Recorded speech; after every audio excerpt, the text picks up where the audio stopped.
काही उत्तर भारतातलं नाही आहे. ते भंडारा जिल्ह्यातील खमारी या गावातील श्री खोब्रागडे यांच्या शेतामध्ये आपण उभे आहोत आणि ते मागील 2-3 वर्षापासून हे पीक घेत आहेत आणि त्यांना त्याच्यापासून चांगलं अर्थार्जन होत आहे.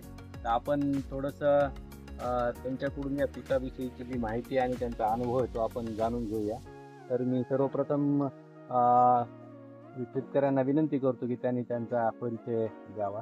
माझं नाव रामभाऊ माधवराव खोब्रागडे, राहणार खमारी, धंदा शेती. मला एक सांगा, हे पीक आता आपल्याकडे तसं काही पारंपरिक पीक नाही, नाही हे नवीनच पीक नवीनच आहे. पीक आहे. आणि आपण हे पीक घेतलेले अतिशय चांगलं पीक दिसते. असं वाटते की म्हणजे आपण कुठेतरी उत्तर भारतामध्ये एखाद्या शेतामध्ये उभे आहोत.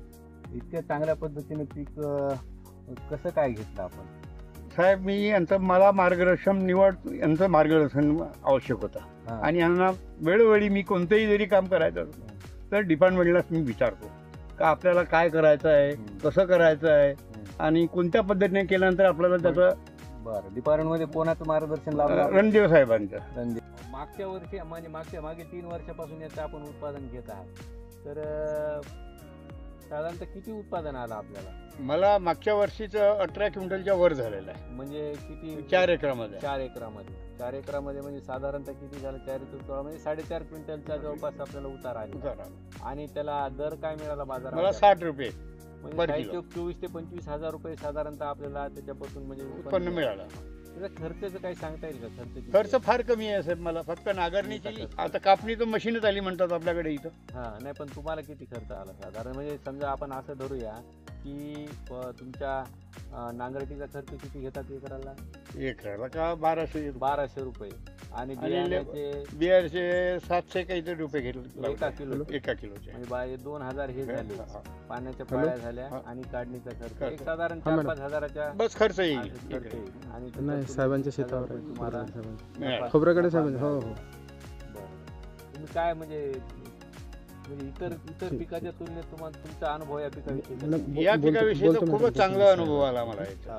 आणि उत्पन्न जास्त, खर्च कमी आणि लेबर कमी. ओके.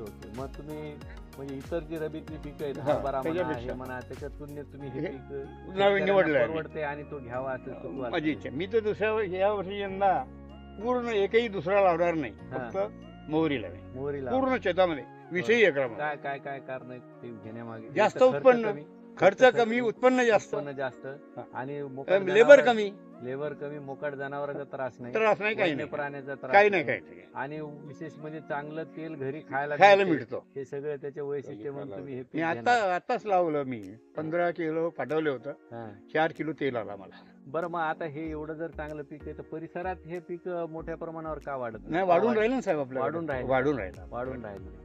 तुमच्या पद्धतीने काय मदत करू शकाल आम्हाला किंवा हे जर क्षेत्र वाढवायचं असेल? शेतकऱ्याला मदत करायची मी पूर्ण नांगरणी म्हणतील तरी मी करून देईन आणि पेरणीही करून देईन वाटल्या. काय बियाणं बियाणं देऊ, नांगरटी वखरती करू द्या त्यांना. बियाणे देऊ. बियाणं द्या. ओके. तर मित्रांनो, असं हे फायदेशीर पीक आहे. आपण आताच अनुभव ऐकला आहे.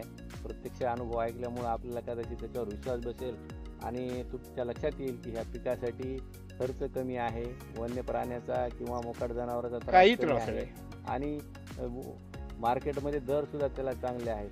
तर अतिशय कमी खर्चामध्ये तसं पाहिलं तर 4 ते 5 हजार रुपये जर खर्च केला तर शेतकऱ्याला 20-1 हजार रुपये निव्वळ नफा मिळू शकतो. अतिशय म्हणजे चांगलं अर्थार्जन देणारं असं हे पीक आहे. तर मला वाटतं ह्या पिकाकडे शेतकऱ्यांनी वळायला हरकत नाही. धन्यवाद.